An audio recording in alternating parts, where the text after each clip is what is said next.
Once you can move, sign this paper quickly. All right. Lying in a hospital bed, connected to medical equipment, my wife handed me a divorce paper. I never want to see her face again. How cold-hearted can people be? What were those 3 years of marriage about? I watched in shock as my wife walked out of the room. When I woke up, I saw an unfamiliar ceiling. It wasn't the ceiling of our bedroom at home, nor the break room at my usual office. The beeping of an unfamiliar machine was steady. I tried to speak, but no voice came out. What happened to me? The moment I remembered, I let out a scream. It was the terror of that moment. "Robert, you're awake. Robert." I heard my mother's voice close by. She hastily pressed the nurse's call button, telling the nurse I had regained consciousness. Tears streamed down my mom's face as she kept saying, "Thank God." Still dazed, I tried to recall that day. My name is Robert Johnson, and I turned 32 this year. I've been married to Catherine for 3 years.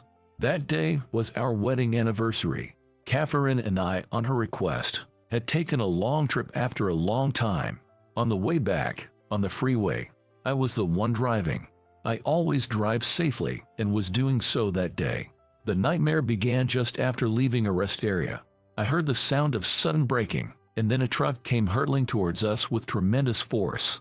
It also dragged the 2 cars nearby with it. I tried to swerve, but everything happened too quickly. We were involved in a major freeway pileup. My memories stopped there. I don't even know how many days have passed since. A doctor, presumably the one in charge of me, appeared and began to ask me a few questions. As we spoke, I fully regained consciousness. I learned from the doctor that I had been unconscious for 2 weeks. I also found out that the drivers of the other 2 cars involved had passed away. I'm grateful to be alive. While listening to the doctor, I searched the room for Catherine. If Catherine was with me during the accident, she must be injured too, maybe even more seriously than me. "Mom, where's Catherine?" My voice was raspy, but my mom said, "She's okay." Apparently, her injuries were less severe than mine, and she could even walk. She was undergoing some tests and couldn't come to see me. She promised she'd let Catherine know I was awake. Relieved by my mom's words, I suddenly felt pain everywhere. It's a sign that my body was trying to heal. I was told that I'd need to stay in the hospital for treatment and rehab for about a month and a half, and I felt guilty about my colleagues at work. However, both Catherine and I are alive. I decided to think of that as a blessing. Even days after I regained consciousness, Catherine never visited me in the room. I still can't walk on my own, and can't make it to Catherine's hospital room by myself. Once, while I was asleep, she must have visited me, leaving a note that read, "Get well soon." I wish she had woken me up, but I appreciated her kindness and not wanting to disturb me. I've got to get better soon, so the 2 of us can go home. Every day, that's all I could think about. I worked so hard that I even wanted to pat myself on the back, and I recovered faster than the doctors had expected. Just when I thought I might finally be able to walk by myself, Catherine suddenly appeared in my room. I knew she was in the same hospital, but we never crossed paths, not even in physical therapy. I was slightly worried that she was deliberately avoiding me by scheduling her therapy sessions at different times. I'd heard that Catherine's injuries were minor compared to mine, but she looked pitiful, her arm in a cast. "I want us to get divorced soon. It's a hassle having to deal with this accident," she said. She handed me a document. It was a divorce paper, just like the ones I had seen on TV shows. Catherine's name was already signed. Catherine, who I had not seen in a while, looked like a stranger. "What do you mean? Divorce?" Trying to sort out the situation in my confused mind was making my head hurt. I couldn't believe it, and I held my head in my hands. She left the divorce paper on the table and walked out, her heels clicking on the floor. "Once you can move, submit it right away," she said in a voice so cold it was unlike anything I had heard from her before. She left those words behind and walked out of the room. I just sat there in shock, unable to say a word. The divorce paper rustled on the table. The events of just moments ago were not a dream. It was a discomforting noise that drove the reality of it home. The sudden divorce paper. It was more than I could handle. I discussed this with my mom, who had come to visit me. I thought she would surely be on my side, but she began saying that if it had come to this, I should get a divorce. Catherine and my mom had a relationship like close friends. If the subject of divorce had ever come up, I thought she would certainly have stopped it. So I was surprised. She even said that she didn't want me clinging to the other party even after they had handed me the divorce paper. Perhaps my mom felt that her son was being neglected. It meant that I had no allies in this matter, and able to move freely. All I could do was despair. Catherine never appeared before me again, proving that this was no bad dream. Thank you for everything. When I was discharged, the physiotherapists, nurses, and doctors who had been in charge of me all came out to see me off. I was handed a bouquet of flowers at the entrance and felt like crying. I have been a mess since Catherine left me. I hated everything, even the physical therapy. Everyone stuck with me through thick and thin, putting up with me, and I felt humbled. It seemed everyone knew why I was in such a state. Especially during the therapy sessions, I was a real nuisance. Every day they persuaded me, who had started to say that I didn't want to do the therapy, when I was being stubborn, saying that I didn't need to do the treatment. A young nurse scolded me harshly. I feel lucky that I was brought to this hospital. I started to drag my leg a bit, but that's no big deal. A new life is waiting for me. I stepped out firmly, leaving the hospital behind me. Coming home after so long, it was eerily quiet. Catherine's belongings were moved out. Yet the tidiness was evidence she had cleaned up before leaving. I still had the divorce paper, and able to submit it. I thought about throwing it away, but I didn't have the guts. I didn't want Catherine to dislike me for disposing of the divorce papers. Still hung up on her, I guess. My coworkers were eagerly awaiting my return from the hospital. I became a burden because of my prolonged hospital stay. I started working hard, trying to accept my new life without Catherine. While at work, I could forget her absence. Working until I was exhausted, I only went home to sleep. On my days off, I aimlessly wandered to places we used to visit together. In the midst of this routine, I got a call from a lawyer claiming to be Catherine's representative lawyer. They wanted me to submit the divorce paper as soon as possible. I invited them to my house to discuss it. Apparently, Catherine wanted the divorce finalized quickly, maybe to be prepared for when she left. She had given the lawyer 3 copies of the divorce papers written in her own hand. Seeing those divorce papers, I made up my mind to submit them. I didn't want to do anything that Catherine would dislike. She wanted it so badly, I told myself, and forced myself to accept and submit it. With that, Catherine and I officially became strangers again. Even though we were officially divorced, there was no significant change in my life. I worked, slept, and on my days off, retraced my memories with Catherine. Friends and colleagues suggested I should remarry, but I couldn't think of such a thing yet. I was introduced to some people at social drinking events, but my heart wasn't moved at all. Then, a huge shock hit my daily life. On a Sunday when I was supposed to work, but it was canceled, I was retracing my memories with Catherine as usual. Cherry blossom season. The cherry blossoms at the park we used to visit for our annual picnic were in full bloom. Several groups were enjoying the cherry blossoms. I sat on a bench on the edge of the park and took out a can of beer. We visited this park several times until the cherry blossoms had all fallen. With a beer in hand, I gazed at the cherry blossoms. Nothing had changed from the previous year. It seemed like I was the only thing that had changed. I took a sip of beer and sighed. That's when I noticed. On a bench diagonally opposite me, across the cherry tree, there was Catherine, looking up at the cherry tree. Her very short hair had grown longer. She looked a bit thinner, but there was no way I could mistake her for someone else. As I sat there in shock, unable to speak, Catherine noticed me. Our eyes met slowly. Her slightly pale eyes, which I remembered well, caught mine. Just as I was about to call out Catherine, she gave me a slight nod. I froze at her formal gesture. It was a clear rejection of me. I was at a loss for what to do. Without any sign of surprise, Catherine bowed her head to me once again. "Catherine, let's head home." A strange man's voice made me startle. Looking in the direction of the voice, I saw a man I didn't recognize. He was in a basketball uniform, with a ball in his hand. He's the guy who was practicing under the hoop just a moment ago. Catherine, when called by her name, opens a white book on her knee. The cover is blank too, so it might be a diary. When she looked up after confirming something, she smiled at the young man. "John, let's go home." Catherine swiftly intertwined her arm with the young man's. John, as he was called, was gently pushing Catherine away, saying, "Annoying." Catherine laughed off being shunned. It was like when we were dating, and I'm left in a daze. Was he the reason for our divorce? Did we divorce using an accident as an excuse? I silently watched the two leaving the park. I couldn't possibly chase them and question them. Since the day I saw Catherine at the park, I couldn't concentrate on work. I thought she probably never wants to see me again. Still, I couldn't give up, and I went to that park on my next day off. At the entrance of the park, I spotted Catherine immediately. This time, I quietly sat on a bench that was a little closer. Catherine was writing something in the white book on her knee. It seemed to be a notebook, not a book. It's thick and looks like a diary. She didn't seem to notice me sitting there. There was no sign of her being flustered. Occasionally, she would look up from the notebook to gaze at the cherry blossom. I sneakily stole glances at her profile.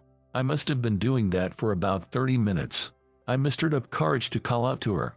"Catherine, long time no see." And my words, Catherine, with a startled look, raises her face. She was surprised, but it wasn't just surprise on her face. For some reason, she looked extremely frightened. I couldn't find the words. In that moment of silence, Catherine quickly stood up from the bench. The white notebook on her knee slipped onto the ground.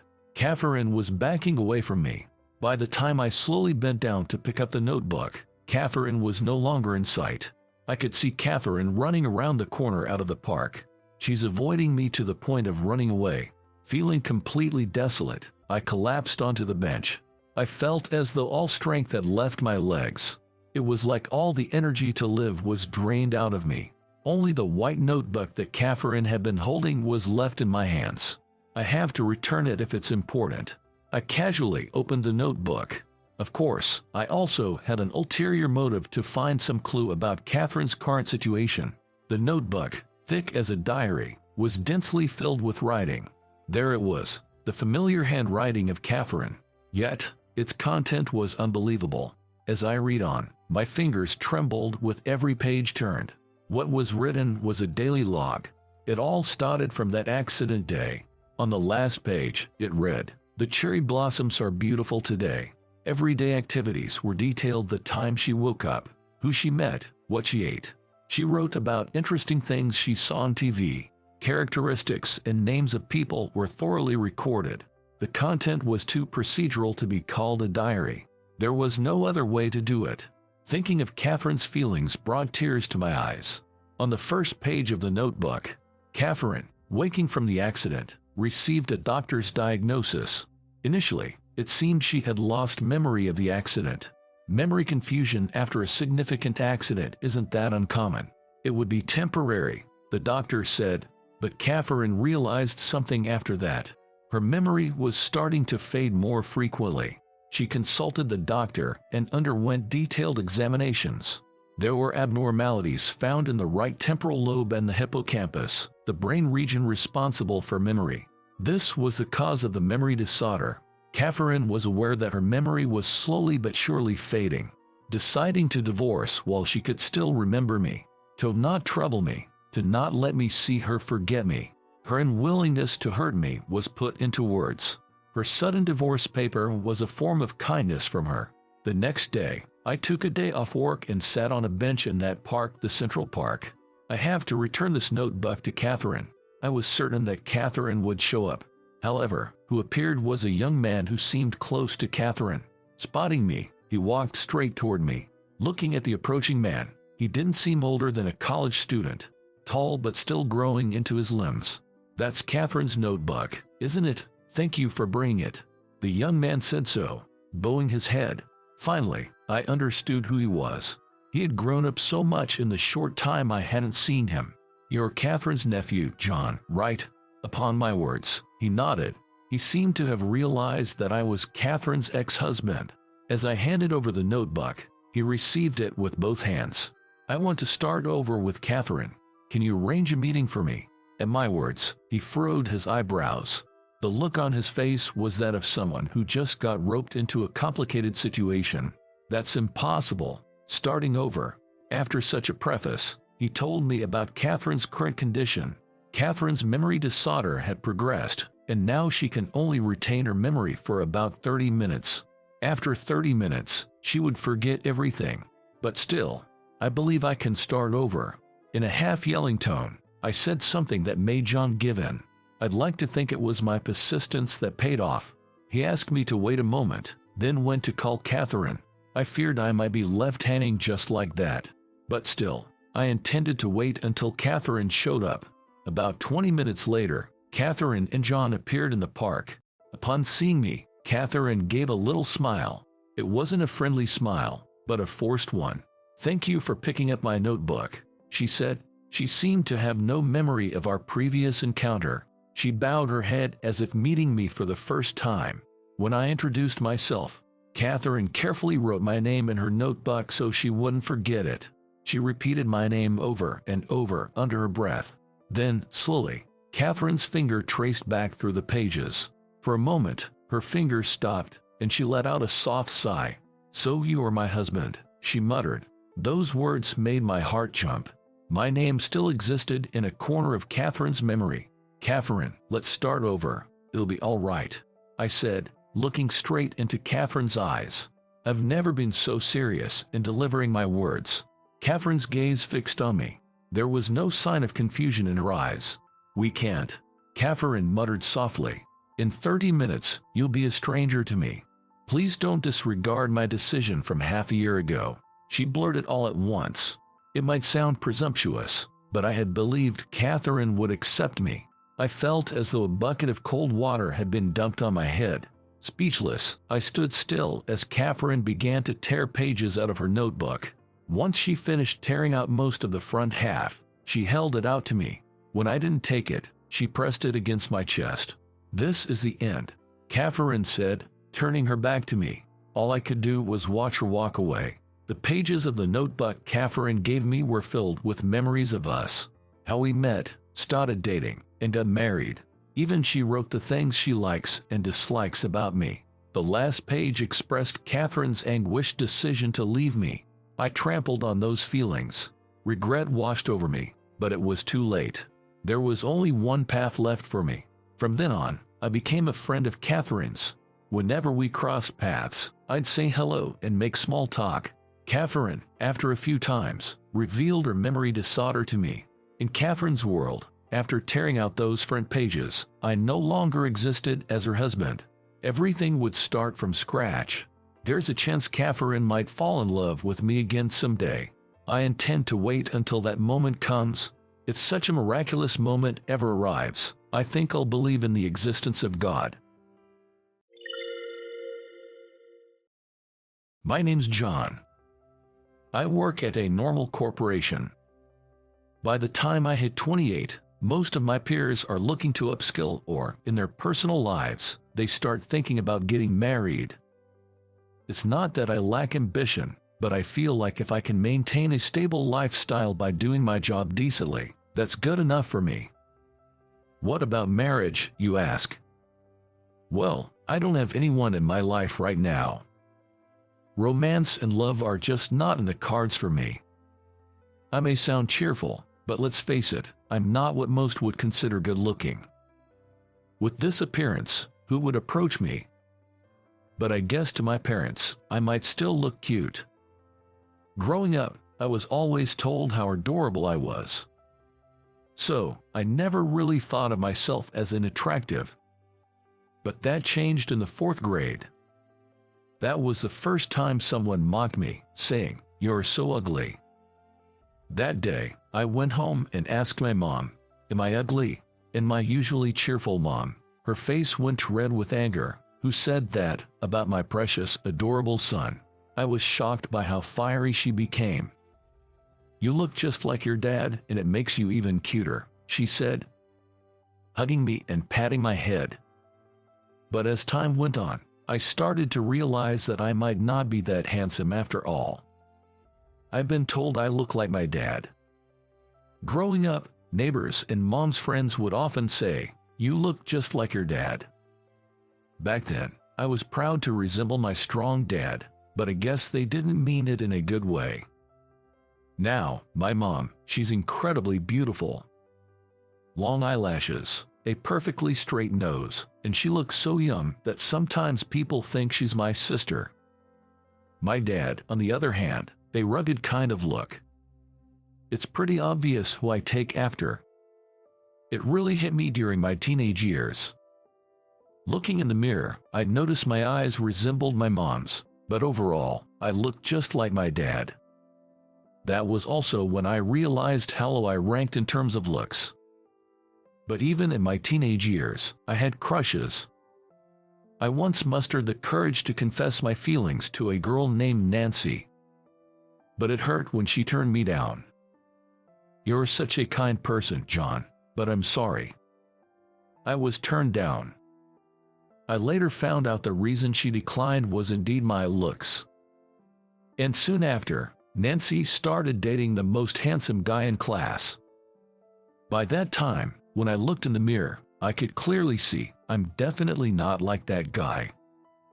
But you can't change your face. Sure, I've had my moments of self-consciousness, but if I don't focus on romance, it's no big deal. And here I am, already 28. I've pretty much given up on the idea of marriage. What about my dad, you say?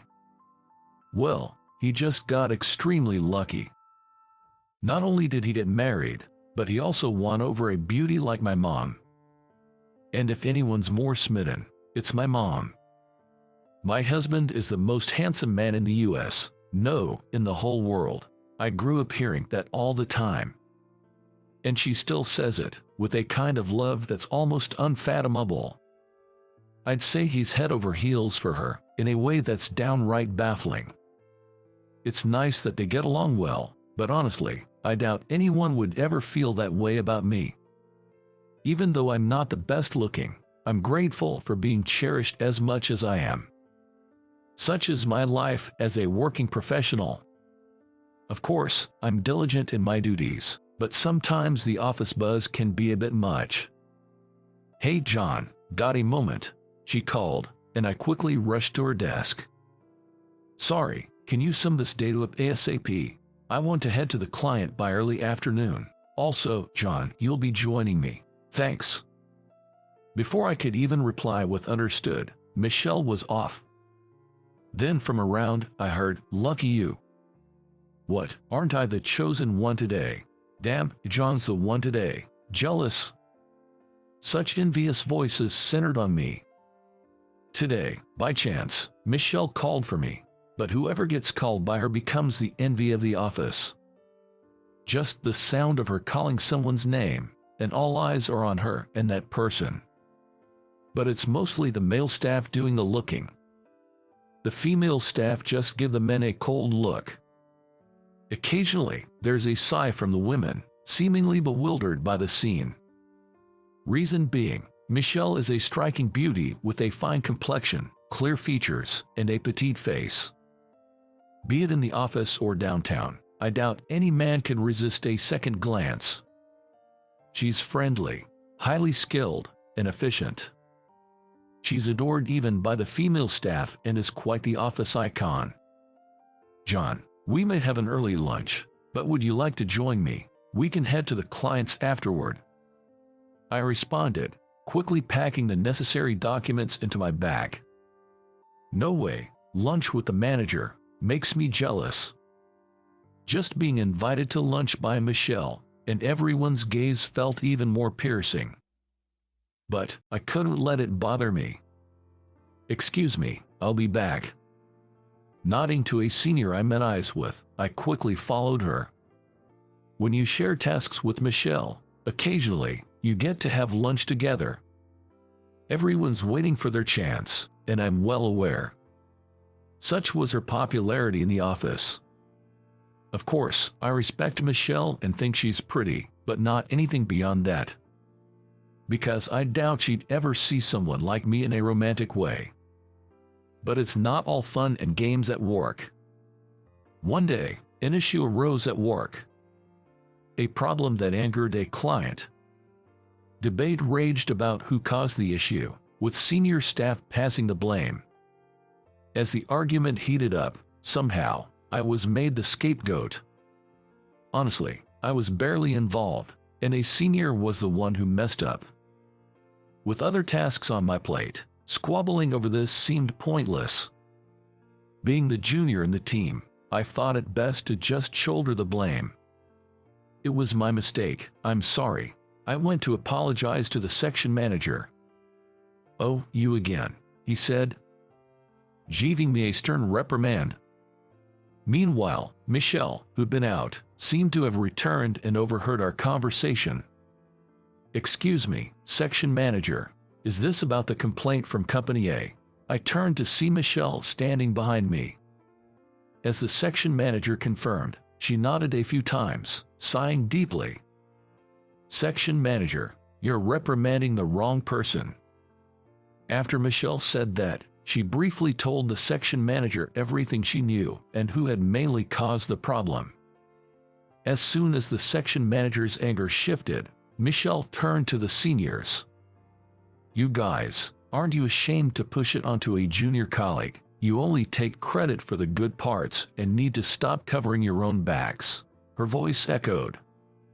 "You all need to reflect on this and go apologize to the client directly, got it?" When Michelle said that, the seniors weakly replied, "Yes." As I stood in front of the section manager's desk in shock, Michelle turned this way and said, "Section manager, I'll take John out for a bit. Please take care of the rest." Then she told me, "Let's go," and physically took me away from that spot. I admired Michelle's retreating figure. I quickly followed her. From behind, I could hear the section manager yelling at the seniors. "Michelle, thank you. But why did you say it wasn't me?" I leaked my true feelings, thinking that if she had left it alone, only I would have been scolded. "I have an idea why you took the blame, even if it's just a guess, but you can't keep cleaning up after your seniors." She had known I was trying to take the blame. When she pointed that out, my eyes widened. Apparently, she had noticed some time ago that I was taking care of the aftermath. However, she didn't have concrete evidence and was watching the situation for a while. I found it strange. Given your usual work ethic, I couldn't imagine you making so many mistakes. I know you understand the teamwork hierarchy, but doing such things can lower your reputation. Michelle reprimanded me. "Your kindness isn't meant to be used like that, you know, but really, you haven't changed since then." While I was looking down, reflecting, she mentioned "since then." I wondered what she meant and looked at her face, asking, "Huh? I can't forget those times." She said with a slight smile and began to explain. "One spring morning, while commuting to the office by train and bus, something happened. On a crowded bus, as it reached a certain bus stop, a passenger trying to get off didn't know how to pay the fare. That person was from abroad, speaking some broken English, but mostly trying to ask something to the bus driver in his native language. The bus driver didn't understand, and the passenger seemed troubled. While everyone silently watched, someone from the middle of the bus said, "Excuse me." Moving forward while apologizing, that man explained to the passenger how to pay the fare. Thanks to that, the passenger was able to get off the bus without much delay. Then, on another morning, amidst the busy hustle and bustle, a boy in an elementary school uniform was crying loudly. Suddenly, the same man who had helped the passenger from abroad on the bus quickly approached the boy and asked, "What's wrong? Did something happen?" He knelt down to the child's level and spoke with a smile. "Let's go to that police officer over there. It's okay, they'll help us. Let's go together, okay?" While reassuring the anxious child, the man led him to the police office. Even during the busy morning rush hour, he calmly handled everything without getting flustered. She was seemingly really impressed, thinking I couldn't do that. Hearing that story, my face gradually turned red. Even as a new hire, you always showed kindness so readily. I remembered thinking how wonderful you were back then. I couldn't forget that sight. I was surprised when we ended up in the same department after your training," she said, smiling. "It was definitely you, right, John? I've noticed you helping out others a few times since then." The thought of being watched without realizing it made me feel a bit embarrassed. As we were chatting and walking, before we knew it, we'd reached the company's lobby. "We've come all the way here. Since we sneaked out, why not go grab a coffee? Treating you to a cup won't make up for everything, but allow me to buy you one. Actually, as many as you want." I realized she had probably intended to take me out all along. Even if you're not the one making a mistake, being berated can wear you down. Perhaps she saw I was upset and wanted to cheer me up. After that incident, she watched over me even more, ensuring that I was never at a disadvantage. I don't mess up all that often, but when the seniors who used to be able to hide their mistakes started slipping up, their errors became more noticeable. Around that time, I had begun working more with Michelle due to the progress of my work and departmental assignments. Consequently, the number of times Michelle called for me increased. Despite feeling the gaze of my peers and seniors, I kept my focus on the task at hand. Why is it always John? That's just not fair. We're definitely better looking. I should be the one next to Michelle. But she's 8 of 1. Michelle never accepts our invitations to go out for drinks.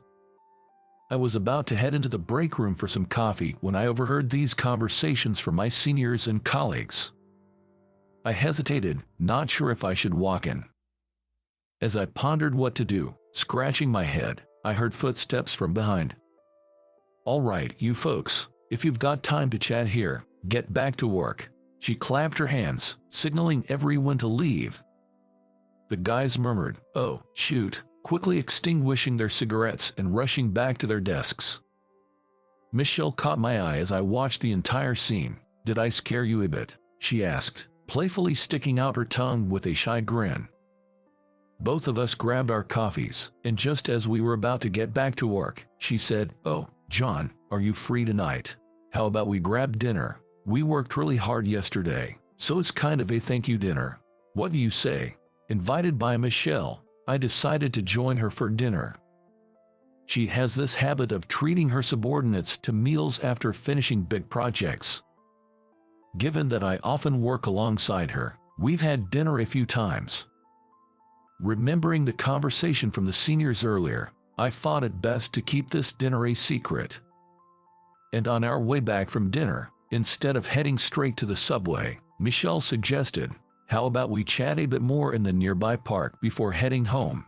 I thought she wanted to discuss work for the next day.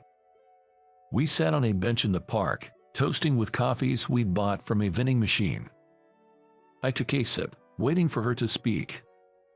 But she just stared ahead, showing no sign of starting a conversation. After a while, she turned to look at me, silently studying my face. "Is everything okay, Michelle?" When I called out like that, she let out a sigh. "It's tough, isn't it? Even with all this effort to get noticed, it goes unnoticed." Confused, I must have looked like a question mark just popped above my head. Not sure if she noticed my puzzled face, she continued. "Well, I've always been focused on work, and it's been a long time since I've felt this way. But what about you, John? I know I'm older, but you probably prefer someone younger, right?" I tried to understand the meaning of her words, intently gazing into his eyes. But as usual, she was also staring right back into mine. Our eyes locked, and I was taken aback by her sparkling eyes and slightly blushed cheeks. But then she dropped a bombshell. "John, I like you, and I mean, as more than just a workmate. Would you ever consider someone like me?" Feeling my heart race, my mind went completely blank. I could barely replay Michelle's words in my head. "What? Are you serious?" Upon finally grasping what she had said, I let out a yell and involuntarily leaned backward. Wait, this isn't some sort of prank, right? It would be rather rude to assume, but I couldn't help but ask. Seeing my astonished face, Michelle laughed. I guess you really didn't see it coming. Are you for real? I mean, hold on. Does this mean I was probably the most flustered I had ever been in my life? Do you believe me now? She gently took my trembling hands with both of hers. I could feel my face turning bright red. Are you blushing? That's so cute. You look even more adorable. Wait, cute? This isn't some sort of joke. Why me? Tell me, you're very cute. But more importantly, I love how genuine and kind you are. Do you not like me? No, it's not that. I mean, I feel like I don't deserve someone like you. But my body can't lie. My hands had gripped her hands back. But then reality hit me. Hold on a second, Michelle, think about it. People are going to see us and think it's like Beauty and the Beast. You have no idea how gorgeous you are. And me, I feel so undeserving standing next to you. When I said that, the strength of Michelle's grip weakened, and a troubled look crossed her face. People have always told me I'm pretty, but I've always had my own insecurities. It's been tough being a female manager. Some say I got to where I am because of my looks, not my skills. Despite everything, I worked hard and proved them wrong. And the kindness I've received from men, most had ulterior motives. But you, John, you're different. You're genuine, sincere, and the kindest person I've ever met. That's what attracted me. Saying this, she squeezed my hand once more. Do you not feel embarrassed having me by your side? I conveyed my deepest insecurity. Why would I be? If you were my boyfriend, I'd brag about you to everyone. She smiled at me warmly. Look, I can't change my face, but I'll do my best to be a man worthy of you, Michelle. Who could have seen this coming? For someone like me who had given up on even dating, let alone getting married, a new chapter had begun. For a while, I kept pinching my cheek every morning, wondering if this was a dream or reality. Of course, in the beginning, I often doubted, why me? She always called me cute, and I could feel her love from her smiles and gestures. Knowing she chose me gave me a bit of confidence, but it was never enough. To gain more self-assurance, I started hitting the gym. My once skinny frame began to bulk up, and my muscles started showing. The more built I became, the more I looked like my dad. I'd become confident and at ease with myself. My newfound confidence was noticeable to others. You've been glowing with confidence lately, a female coworker once told me. We didn't hide our relationship, but we also didn't make it public to keep our professional lives separate. No one would ever guess that someone like me was dating the department's, no, the company's top beauty. I'd say it's almost impossible to notice. Sometimes I'd see some good-looking colleagues approaching Michelle, and I'd subtly step in. She'd tease me about my jealousy, but hey, I'm her boyfriend. A little jealousy is natural, right? Then, after about a year of keeping our relationship under wraps, during a morning briefing, our section manager called Michelle and me to stand in front of everyone. I still remember that moment. Everyone's faces, thinking we were about to receive an award or something. At your leisure, said the section manager, and with that signal, we announced our engagement. Then there was a silence for about 5 seconds, followed by a chorus of startled shouts, sounding almost like screams, resonating with what?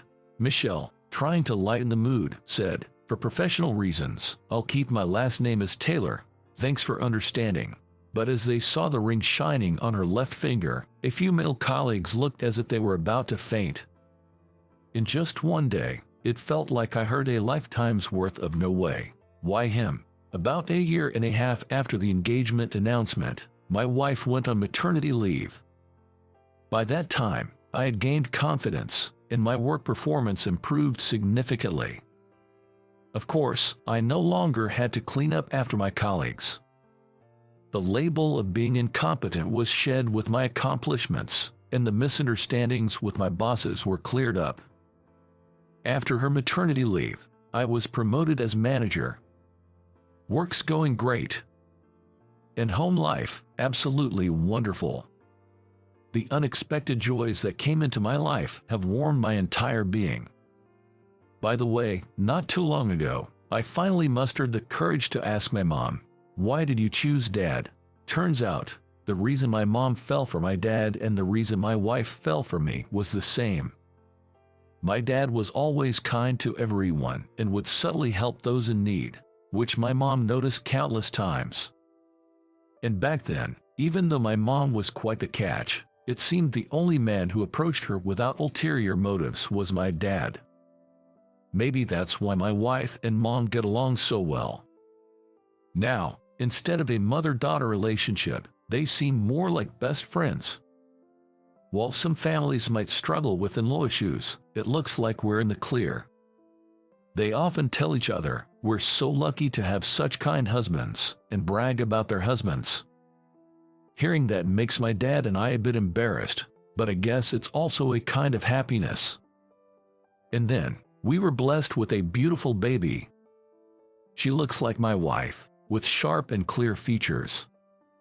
I might be a bit biased, but I'm genuinely concerned about her future. I'll cherish and raise her with all my love, alongside my wife. How did you like today's story? Your subscriptions and hitting the like button would be a huge motivation for my content creation. I'm looking forward to reading your comments. See you in the next video. I'm Ryan Sawyer, 28 years old. During my time in college, a friend and I started a small gaming company, and now I'm the CEO of the company. Our cell phone app game became a major hit, and before we knew it, our company expanded exponentially. I often think to myself how fortunate I am to have found success doing something I love. In fact, I've been lucky since the day I was born. I was born into a relatively affluent family and raised with love by my parents. Whether it was academics or hobbies, my parents allowed me to pursue anything I took interest in to the fullest extent. I really don't think I can thank them enough. Hey, Ryan, you're free for the drinking party tonight, right? Just as I was about to shut down my computer after checking my accumulated emails, the door to my office opened. Popping his head in was Tom, my college buddy and the co-founder of our company. Tom is the vice president of our company. Our positions as CEO and vice president were actually decided over a game.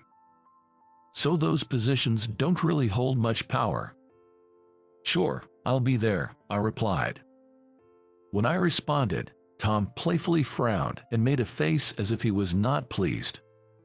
"You know, I kinda wish you wouldn't come. You always end up stealing all the girls." It's an old joke that Tom always makes during our drinking parties. Apparently, I'm considered quite handsome. And coupled with my high academic qualifications, tall stature, and high income, it seems I tend to attract attention. Sometimes, the gazes of women at these parties make me feel a bit uncomfortable. Don't say that. You know very well that my work is my sweetheart. I don't have anyone I'd call a significant other. I occasionally have dinner and spend the night with a few individuals, that's all. Tom often warns me that one day I'll get hurt, but that's just how I choose to live. The notion of romantic love has long left me since high school. Grabbing my cell phone, I followed Tom out of the office.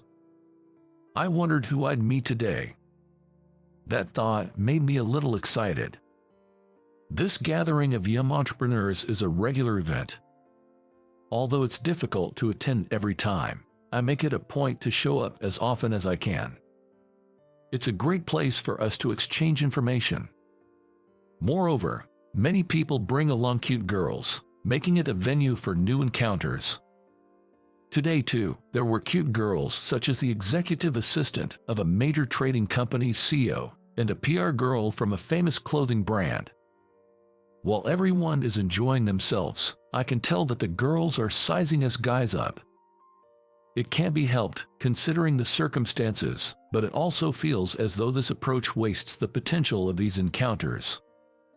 If we could let our guards down and speak honestly, Maybe some amazing chemistry could happen. With that thought in mind, I spent the evening making small talk with the girls. The first round of the party was decently lively, and a momentum was building to head to the after party. I idly watched as the organizers debated in front of the restaurant on where to go next. "Hey, Ryan, Tom, let's make a quiet exit."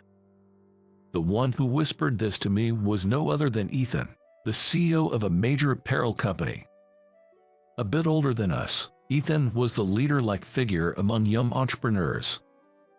Even from a guy's perspective, he's a cool guy and I look up to him. I wouldn't dare to turn down an invitation from such a person. Tom and I exchanged glances and quietly slipped out of the group. "Just turn off your phones, it's less hassle," said Ethan, who was confidently walking ahead, as he looked back. "It must be to avoid getting searched for. As long as we turn off our phones, no one can catch us." I felt a sense of temporary freedom. The bustling streets on Friday night were lively. We threaded through the crowd smoothly and found ourselves in front of a certain building. It was a building that housed a members-only upscale club. I had heard rumors, but it wasn't the kind of place novices like us could enter. "Ethan, we're going in here. It's a members-only place." In front of the glossy black door stood a security guard in black, who deeply bowed when he noticed Ethan. Ethan, it seemed, was a member. That made sense to me. Ethan, being well-informed, must be due to him frequently visiting such places and keeping his ears open to various stories. "I got introduced to this place recently and became a member," he said. "Apparently, you can get in if you're with a member, so Tom and I ventured into this unknown world." Inside, the lighting was cleverly dimmed, making the calm interior design look even more chic. Beautiful women were seated at each table, engaging in low, whisper-like conversations with the guests. Just a glance, and I could spot faces of known CEOs and owners. It felt like a social gathering of the elite, and I started to feel a bit tense. Ethan, who seemed used to all of this, casually introduced us to the beautiful hostess. The elegant hostess said, "I'm happy to see young people here," and welcomed us warmly. Honestly, I've never been to places with girls. I've never been to a strip club. We were guided to velvet sofas, and immediately a girl came and sat next to us. She handed out a business card with her nickname on it, and I hurriedly started searching for mine. The girl found my confusion amusing and let out a little laugh. Ethan seemed to have someone in mind, as he looked like he was waiting for her. His slightly anxious profile made him look like a boy. "Ethan, thank you for always coming." A girl elegantly sat next to Ethan, saying this as she approached.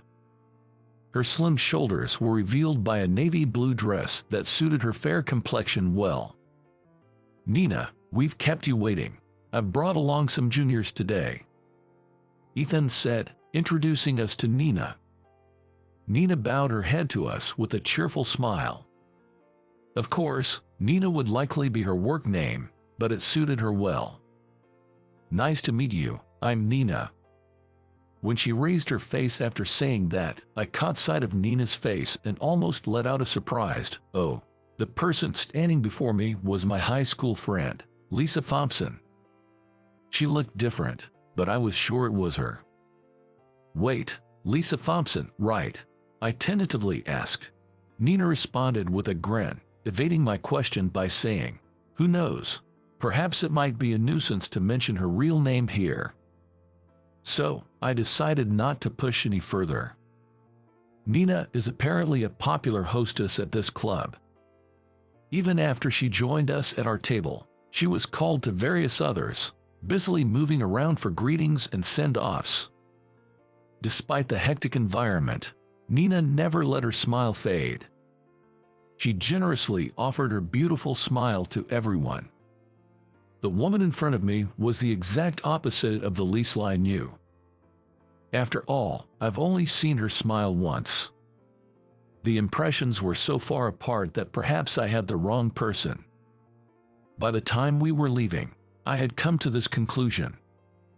The high school library that smelled of old books. She, a library committee member, was always seated at the counter. Always expressionless, with a cold side profile. For some reason, I just can't forget her. In the end, I left the club without verifying the truth, being sent off with a broad smile. Ethan seems quite smitten with Nina, and on the way home, I was regaled with stories about her. Ethan, would you mind inviting me the next time you go to the club? At this, Ethan looked a bit surprised. He knows well that I usually don't frequent such places, so it must have been unexpected. But he quickly smiled and readily agreed. From the bottom of my heart, I wanted to keep visiting the club until at least I uncovered the true identity of Nina. That day, I was confused as Nina and Lisa kept appearing alternately until I fell asleep. Ethan was kind enough to keep his promise with me. Over the weekend, he contacted me and we decided to go back to the club together. On this day, Nina wasn't there when we arrived as she was accompanying a regular customer. Ethan immediately called over the madam, introduced me politely, and suggested that I should definitely become a member of the club. I didn't expect him to go that far, and I was deeply touched by Ethan's kindness. The madam also agreed to my membership, saying, if it's Ethan's recommendation. In this unexpected situation, I gained a status at the club. I was torn about whether or not to tell Ethan the truth. While I was contemplating, Nina appeared with a regular customer. Nina, in a simple dress, reminded me of Lisa from our high school days. Nina quickly disappeared into the backstage for makeup and a costume change. I unconsciously followed her retreating figure with my eyes.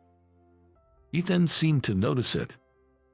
If Nina's your objective, give me a break. I can't win against you, Ethan jokingly said while laughing. But I noticed his eyes weren't laughing. He must be serious about Nina. Don't be ridiculous, she's way out of my league, I replied with a laugh. Ethan muttered in a small voice, I don't know. We chatted with the substitute girls while drinking until Nina was free. All the hostesses at this high-class club were amazing. Each one was a skilled conversationalist and had a variety of topics to talk about. There was no way they'd let us, the customers, get bored. Moreover, each of them had the beauty and style of a model.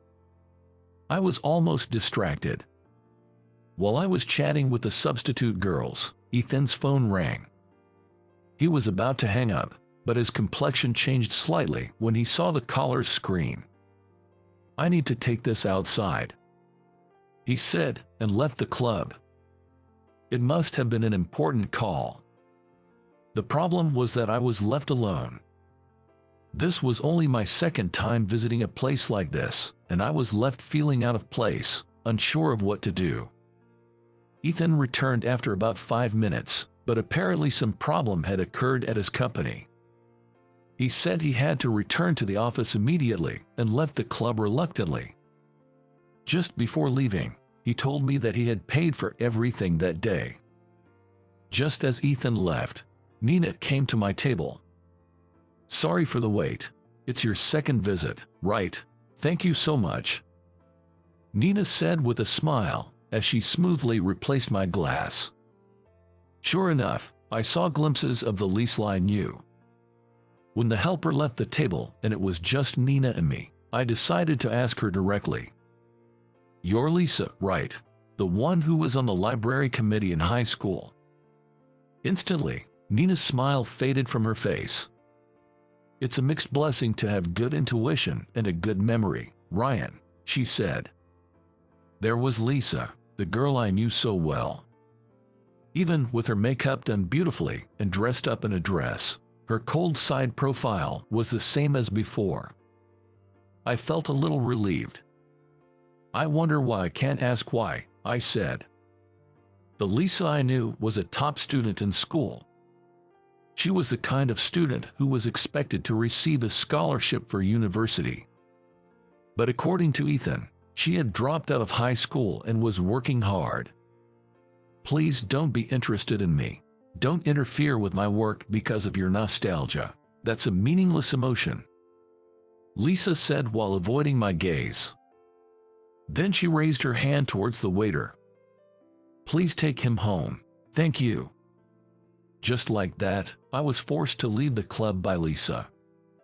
Just before the elevator door closed, she smiled and said, "Don't ever come back," making me feel her rejection. That night, I had a nostalgic dream. Lisa was sitting at the counter in the high school library. "What are you reading?" At first, I spoke to her casually. I think it was just a greeting for me. Lisa glared at me with her eyes turned up. "Are you borrowing, or are you returning?" Lisa asked me, without any hint of a smile, in a business-like manner. It was the first time a girl I had approached had reacted so unsociably, and I was a little surprised. Looking back now, I think I was an annoying guy with an excessive self-confidence because I knew I was popular. I, who had no bucks to borrow or return, was at a loss for words. Then, as if she was disgusted, she sighed and dropped her eyes back to the book she had been reading. It felt like I was being ignored, and it annoyed me. As a library committee member, "Don't you have any recommended books?" I persistently called out to her. Looking annoyed, Lisa looked up at me and placed an in-service sign on the counter. "What kind of book are you looking for?" She came out from behind the counter and asked me. I, who hadn't thought about anything, hastily repeated, "A book you recommend." Then she disappeared into the aisle of bookshelves. In less than 2 minutes, she had found a book. This is my recommendation. The book she handed me was a paperback titled Stories of Thoroughbreds. When I took the book she offered, she went back inside the counter. No facial expression during the lending process. I think I was just fixating on things like the whiteness of her nape when she looked down, or the line of her joined profile. This is how my interactions with Lisa began. Even though she told me she didn't want to see me again, I can't help but be concerned about Lisa. I wonder why she became a hostess, why she dropped out of high school. If there's anything I can do to help her, no matter how small, I thought I'd like to be there for her. After some thought, I decided to call the madam and request to come in with Nina. Nina wouldn't be able to refuse if the request came from the madam. It may seem a bit sneaky, but it couldn't be helped. As I expected, I received a return call from Nina. "This is Nina. Thank you for coming with me." Hearing her obviously fake cheerful voice, I was taken aback. She decided the place and time for our meeting as if it was a business call, and then hung up the phone. From the beginning to the end of the call, Lisa had been Nina. I felt a bit down, thinking maybe I was just causing her trouble. But even while feeling down, I was excited to see Lisa, and my work for the day went by swiftly. I was amazed at my own raw emotions, but I couldn't suppress them because they were my honest feelings. When I spotted her waiting for me at our meeting place, I felt like I could burst into dance. I was purely, simply happy to see her. "Sorry, did I keep you waiting?" When I checked the time, it was 10 minutes earlier than our agreed meeting time. "No, I just got here," she responded with a radiant smile as Nina. The next moment, all expression vanished from Nina's face. Perhaps my confusion showed on my face. Nina gave a slight smile, lifting the corners of her mouth just a bit. Do I need to keep up my business smile? It's not free, you know. She was sharp and sarcastic. The old Lisa was there. I felt more at ease with her now than with Nina's fake smile. When we entered the private room of the Vietnamese restaurant I had reserved, Lisa seemed a bit more relaxed. She didn't need to act like Nina when we were out of the public eye. Especially not in front of me. I was surprised to think we would meet again in a place like that. I started, to which Lisa responded, "It was an unfortunate coincidence. I started working for the money. It was the quickest way to make some," Lisa said, her face blank. She acted as if she was prepared for me to dig into her roots and ask questions today anyway. She shared what had happened since I had graduated high school. The fact is, Lisa and I have been in contact for less than a year. It was when I was a senior and Lisa was a freshman in high school. We hadn't been in touch since I graduated. Lisa's dropping out of high school was apparently due to her father's disappearance. He found a younger woman and abandoned his family, Lisa said bitterly. Her mother, who was brought up like a princess, had been married against her parents' wishes and was a woman completely incapable of living independently. Lisa was the one who supported the family, had lost the mainstay of the family, and could not rely on her grandparents' home. She had 3 younger brothers, it seems. In order to support her mother and 3 brothers still in compulsory education, she decided to drop out of high school and work. Initially, she held several part-time jobs. Her brothers also helped out with the household finances, doing things like delivering newspapers. Lisa said that her mother was too busy lamenting to be of any help. As soon as she turned 18 and could work in the nightlife work, Lisa jumped into this world. It started from a casual bar. Then she was headhunted by the madam of her current workplace. "Have you got all your answers now? I was surprised too, to find out you've become a CEO," Lisa said, finishing her story and gulping down her ginger ale. "I think I'm just too fortunate. I always feel insecure, not knowing how much of what I've achieved is actually due to my own abilities. Oddly enough, the anxiety that I hadn't been able to express to anyone fell out of my mouth."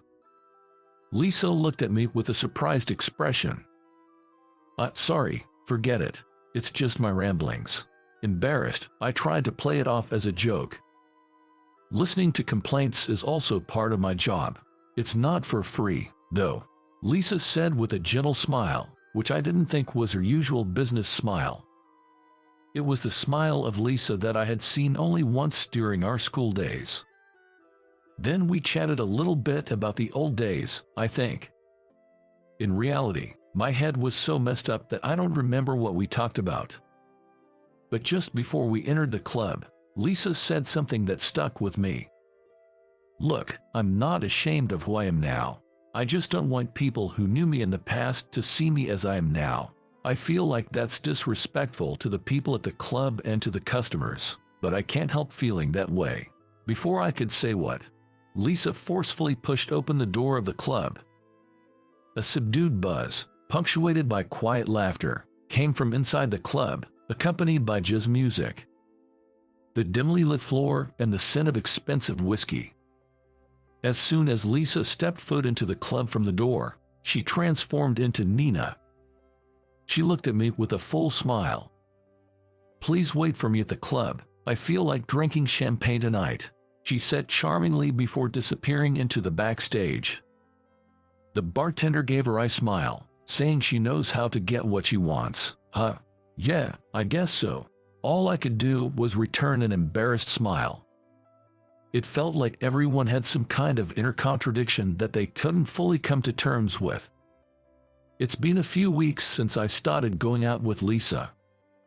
I've been wishing to visit the club often, but work has plunged into its peak season. Both my team and I have been pulling all-nighters. I'm in no shape to go out, devoid of energy and motivation. Finally, things settled down yesterday. Just as I was about to see Lisa after a long while, I got a call from Ethan. "Man, I proposed to Nina yesterday. I haven't gotten a response yet. I don't have the courage to go to the club alone. Can you come with me today?" I was surprised at his uncharacteristically timid voice, but I was also shocked by what he said. I never thought he would seriously consider being with Lisa. I've spent a lot on Nina. I don't think she'll refuse. Ethan said that. No doubt, there's no customer who has spent more on Nina than he has. But just because of that, I felt like he was taking Lisa for granted, thinking she couldn't refuse. I have something to tell you that I've been hiding. I thought I couldn't deceive Ethan any longer. Of course, I had no intention of deceiving him from the beginning. I just couldn't bring myself to say it. I have a bad feeling, but let's hear it. Ethan probably had a hunch. His voice tone dropped a bit as he said that. He probably invited me to the bar today as a countermeasure against me.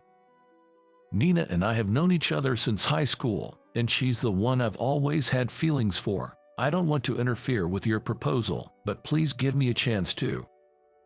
I thought it was rude to say such a thing to a mentor I deeply respect. But there are moments in life when you can't back down. I've often heard Nina talk about you. I see, so that's what's going on. Ethan said calmly, showing no anger. And he said he would give me a chance. It's Nina's decision, who she chooses. If she chooses me, don't complain. I won't either. Thank you. Ethan, whom I respected, was fair and manly to a fault. He told me to go to the club first and confess my feelings to Nina, and I was on the verge of tears. We hung up after agreeing to meet at the club. Over the past few weeks, when I couldn't see Lisa, I've been preparing something and headed to the bar. The bar, just opened, was still sparsely populated, and when I asked for Nina, she came to the table right away. She seemed a bit thinner than the last time I saw her. Long time no see, Ryan. I thought you'd forgotten about me. Nina, with a fake smile, said. I asked directly. Are you going to accept Ethan's proposal? The hand she was using to make the whiskey and soda stopped. I saw her fingertips trembling slightly. The sound of ice falling into a glass resounded in the silence. Not a bad deal, you know. He's rich and kind. He only has eyes for me. While not looking my way, Nina proceeded to mix herself a whiskey and soda. I've got money too, you know. I almost despised myself for the vulgarity of the words that came out of my mouth. At my words, the fake smile disappeared from her face. Nina looked at me, her eyes challenging. I'm willing to pay whatever it takes. Marry me. She looked at me with contempt after I uttered the same phrase again. Then, slowly, she took off the ring from her right hand and placed it in front of me. An expensive-looking diamond ring. I remembered the boastful way Ethan had announced it was a gift from him. I come with a high price tag, you know. Lisa's mouth twists into a self-deprecating line. I realized that I had hurt her. But I couldn't back down here either. I handed her what I had prepared. I might not have as much money as Ethan, and we've only just reconnected, but I want you to look at me again. Just like before, I want you to recommend books to me and teach me about worlds I don't know. As she saw what I had handed her, her eyes widened. It was an information guide for the high school equivalency test, a pamphlet for distance learning, and a brochure for online universities. The last was a brochure for a course to become a librarian. She carefully placed each pamphlet on her lap, one by one. Her slender fingers traced over the covers of the pamphlets. Maybe it's time for you to chase your own dreams. I want to see you achieve yours. If we're talking marriage, I think I'd be the better bargain. Back in high school, I once asked Lisa, who served on the library committee. In theory, the library counter duties were supposed to rotate among committee members. But whenever I went there, it was always Lisa sitting behind the counter. I love this place, so I switched duties with other members. I want to be a librarian in the future, so consider this my practice, she said. I still remember when Lisa, who was usually expressionless, shyly shared her dream with me. You still remember that? You're strange. While she uttered the words with some bitterness, Lisa's eyes were glossy with tears. I don't know why, I couldn't forget. It's strange, even to me, but I've always liked you. I thought I could finally confess to her after over a decade. I had planned to confess to her on graduation day. But she wasn't in the library on the day of graduation. I couldn't meet her, so I remember leaving a small note on the library counter and leaving. I'll tell you I love you when we meet again. The words I muttered were the ones I had left in the note for her. The fact that she remembered those words was more joyous than anything. I felt as if the stopped clock had finally started moving. Years later, I stood in front of a large library. It was a chilly day, cold enough for snow, and I could feel the cold creeping up from my feet. The staff entrance opened, and light spilled out. Sorry to keep you waiting. You must be cold. Lisa took both my hands, blowing warm breath on them. I'm okay, I replied, holding her hands and tucking them into the pockets of my coat. It's warm when we're like this. Lisa smiled shyly and nodded. The smile that was now directed at me wasn't for business. Feeling like the luckiest man in the world, having her priceless smile all to myself, I cherished this moment. It's been a while since the last time, so it might not fit. Don't worry, we'll make it work. Just relax. I said this to my ex-wife, whom I thought I had parted with, as she looked worriedly at me. Think it'll fit? It just barely did. Sharing this conversation with my ex-wife, I cherished this happy moment and couldn't help but smile. My name is Matt. I work in IT.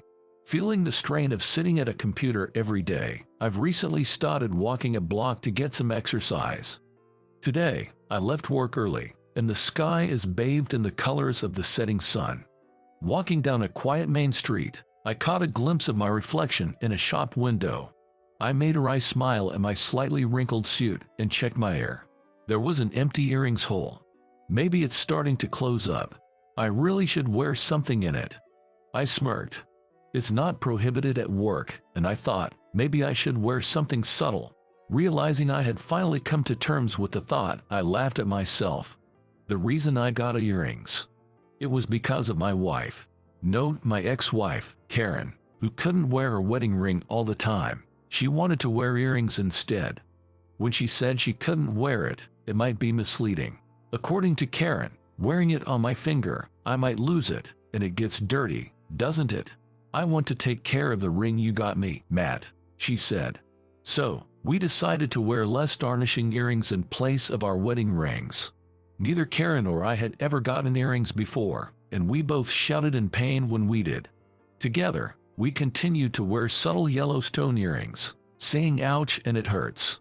To say it myself might sound boastful, but Karen is stunningly beautiful, kind-hearted, and responsible. We attended the same college, and she even led a club. We dated from our college years, and she's always been there, pulling me along, and that's how I fell for her. After getting jogs, we get married and lived happily for 3 years. To clarify, it's not that we grew to dislike each other and then divorced. The reason for our divorce was, in a way, a difference in values or perspective. To put it simply, intimacy faded. In our 3rd year of marriage, we both settled down at work and I wanted kids soon. Karen said she loved children, and I believed ours would be adorable. But just as I had that thought, Karen began to distance herself from me. I thought it might be an emotional or physical problem on my end, so I initially dismissed it. But when it became clear that she was avoiding intimacy, I decided to talk to Karen. Karen, you've been avoiding me lately. Can you tell me why? Huh? You know, communication shouldn't be one-sided. If I've done something to upset you, I'd like to fix it. At that time, I thought there might be an issue with me. The two of us get along well, and Karen is always sweet to me. So I thought maybe it's a matter of technique. But then, I received an unexpected response from Karen. It's not that you have a problem. Really? Yes, I'm sorry, I should have talked to you. You see, I don't want kids. I felt like I'd been struck by lightning. Maybe it's old-fashioned, but I thought having kids after getting married was the norm. But you like kids, right? You used to volunteer and play with them. I love kids, but I don't want one of my own. I'm sorry. I knew you wanted kids, and I couldn't say it. I thought maybe after we got married, I'd want them, but I just can't. This is my fault too, but we didn't have a proper discussion about the child. I just assumed Karen wanted them too. I know I messed up now, but I didn't think so at the time. I love Karen, of course, but is there a point in a marriage without children? I started to think that it wouldn't be different from just being lovers. We talked about it many times after, but we never saw eye to eye. If we stayed together, I feared we'd grow resentful and end up hating each other. So, wanting to avoid that toxic environment, we divorced. I'm grateful it happened before we started despising each other. But I was lonely. And because of that, I took off the earring I wore with Karen. Along with the ring. The earring hole from before our marriage hasn't fully closed yet, perhaps because I wore it for so long. It's been a year since our divorce. Maybe it's time to move on. With that thought, I headed to a jewelry store to buy a new piece. Why not a general store? It felt awkward to enter one alone as a man. In a jewelry store, it's easy to pretend I'm buying a gift for a girlfriend, and I thought if I'm going to wear something, it might as well be good quality. Inside the jewelry store, there were sparkling gems everywhere. In one corner, there was an earrings section. I wanted something simple like before, with a stone. While browsing, a sales clerk approached me. "Can I help you find something?" "Oh, yes, I'm looking for a simple earring." Wait. To my surprise, the sales associate was Karen. She seemed just as shocked. Apparently, she had switched jobs and now works here. "It's been a while. A year, have you been?" "Oh, you too. Did you change your makeup?" "I adjusted it for work. And you? It seems like you didn't iron your suit. It's all wrinkled." After a long separation and having not spoken since our divorce, Karen and I were able to talk just like before. I had bought a new earring, this time with an orange stone, and glanced at the store's clock. It was exactly 5 p.m. It seemed Karen was just getting off work. "How about dinner? There's a new Italian place nearby." "Oh, I've been curious about that place. Let's go." Karen and I entered the restaurant together. Having been a year since we last met, we spent our time reminiscing about the good old days, talking about work, sharing stories of our blunders.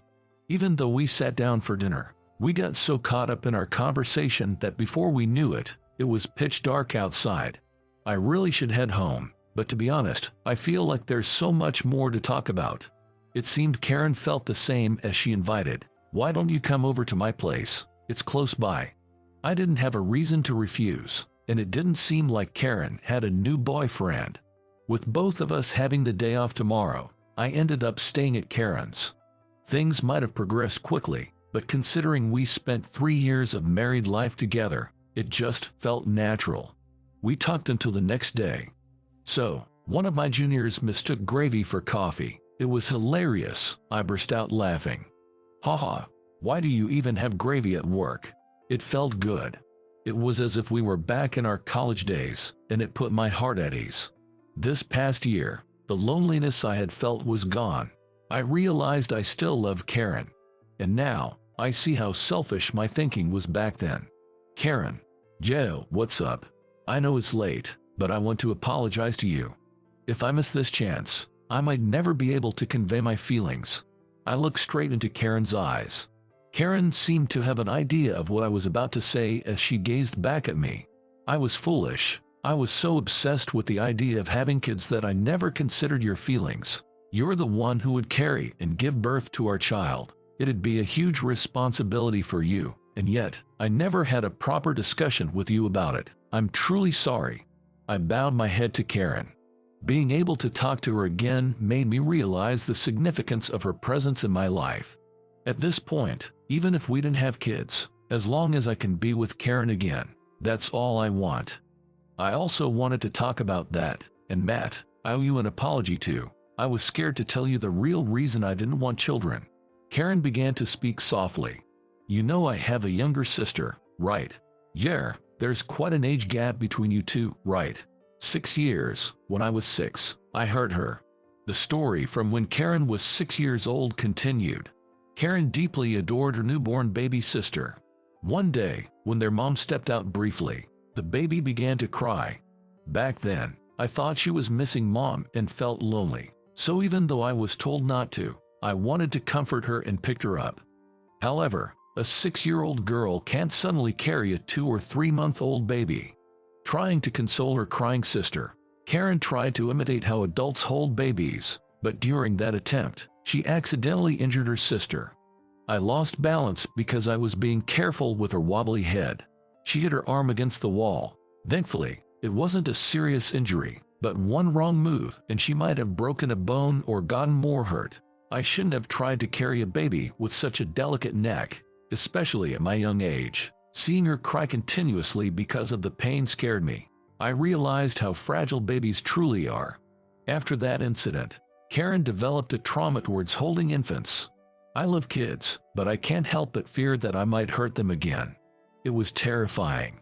As Karen lowered her head and whispered these words, she looked up at me. But something changed in me. In the past year since her divorce, it turns out that Karen's sister, April, had given birth. It was around 6 months ago, and Karen met her nephew. April asked me to hold him. I resisted with all my might. But April said, "You're still haunted by the past, aren't you? I know you love kids. It's okay. As long as you love the child, you won't hurt him, because you're a kind soul." Taking advice from a nurse on how to hold the baby, Karen held her nephew and was captivated by his angelic smile. He was so adorable and delicate.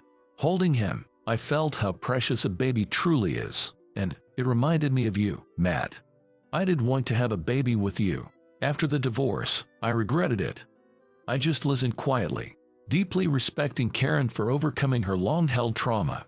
Karen somehow managed to overcome the trauma she had been carrying for so long. What might seem trivial to others was a significant step for her. Knowing she thought of me as she took that step warmed my heart. I know it's presumptuous, but I want to be with you again. I feel the same way. Our eyes met. The time span of a year showed us how much we genuinely cared for each other. I still love Karen, and she still loves me. I want us to be together again. That's what I felt. Haha, I guess. If we're getting back together, I didn't need to buy these earrings. I took out the earrings with orange stone I bought today from my bag.